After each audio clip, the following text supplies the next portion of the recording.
A Change of Fortune by Michael Azzolino, Episode 5. Arvin showed no reaction to Fennell, seemingly oblivious to his disclosure. He continued recalling his account of the trip, fumbling to produce his cyberdeck from his belt, as if to show proof of the things he was saying. "Yeah, there it is," Arvin said. "Message 0145 was transmitted 2.5 cycles after I drafted it."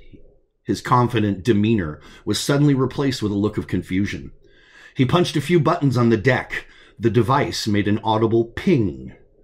Arvin's face was now expressionless as he read the data displayed on the small screen. Message 0145 was intercepted by the PAL system and routed instead to the captain's comms. It was never sent to her. "None of that matters anymore now, Arvin," Fennell interrupted. "Ilana Harris was behind it all. She played you and continued to put your future in jeopardy, covering the tracks of those involved. Arvin, I need you to carefully focus on what I'm about to tell you." Arvin returned the cyberdeck to the hook on his belt, made eye contact with Fennell, and took a few deep breaths to calm himself. The woman, Ilana Harris, is a high-level operative of the Shadow Company, call sign Aranita. She was the principal engineer behind the convoy operation to hijack the cargo, swindle the investors out of millions of credits, and defraud the insurance company holding the bond to pay out on the policy. Fennell paused, allowing Arvin a moment to marinate on the concept before continuing to speak. "Our records indicate that the original plan didn't include the ambush. It was always all about the cargo and the cash. The Shadow Company wasn't looking to paint such a large target on their collective back. I believe the most obvious conclusion is that she called an audible and changed the plan after the ships launched. Assuming what we know, she was enthusiastic in her pursuit of your silence, Arvin. Blowing up your ship during the ambush wouldn't have been enough to achieve that goal. She needed to also orchestrate an accident to prevent the escape pod from warping you back to station. She tried to end me." Tears began to stream down Arvin's cheeks. "I gave her my heart, my soul. She tried to end me." "Did you notice anything anomalous with your ship's systems prior to the attack?" Fennell pressed to keep Arvin on topic. "You mentioned trouble with Harris's PAL during pre-flight. Did you have any issues with the PAL that was synced to the ship you were piloting?" It appeared to work. Fennell's questions and shop talk helped Arvin stay present. "I did," Arvin replied. "My ship's PAL was experiencing an issue with its vocal subroutines, shifting out of phase when she spoke. There was a huge amount of RF interference pounding my sensors on the last leg of the asteroid field. It is exactly why it is so dangerous for many pilots to plot the sector.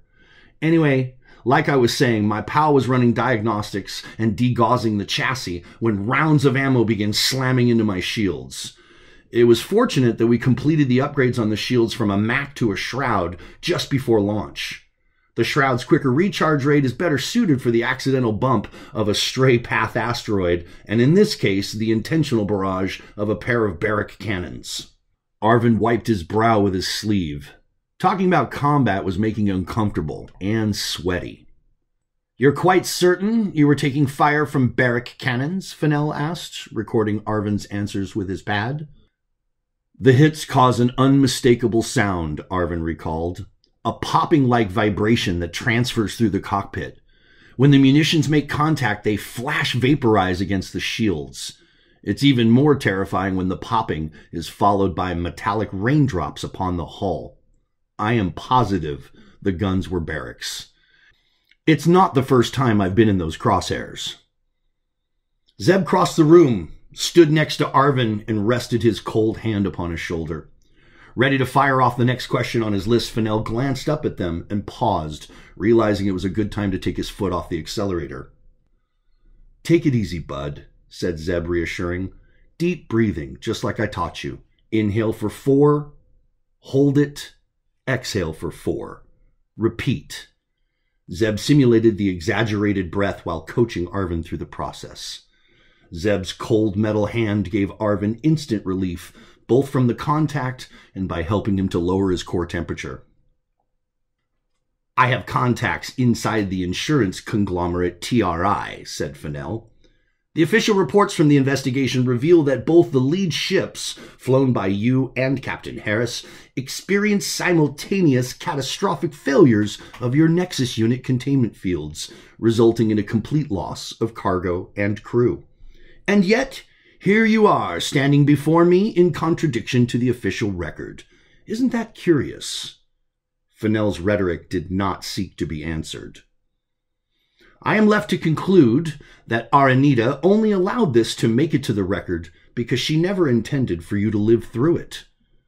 Fennell could sense that Arvin was no longer conflicted with accepting the reality of her betrayal. Ileana's husband, Captain Harris, did not live through it, Arvin said softly.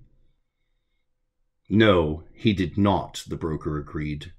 To add insult to injury, the logs and telemetry from your mission have been extracted and examined thoroughly. The insurance investigators easily located the fabricated evidence, tying you directly to Shadow Company. The frame-up was executed by Captain Harris once the voyage began.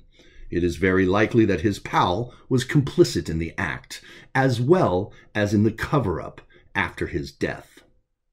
He was supposed to live. I was supposed to die, Arvin said.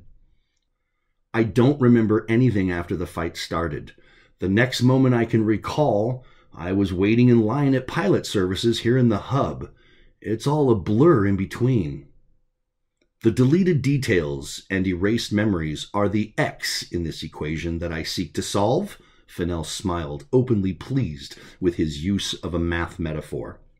Trust me, Arvin, I will get to the bottom of this and clear your name.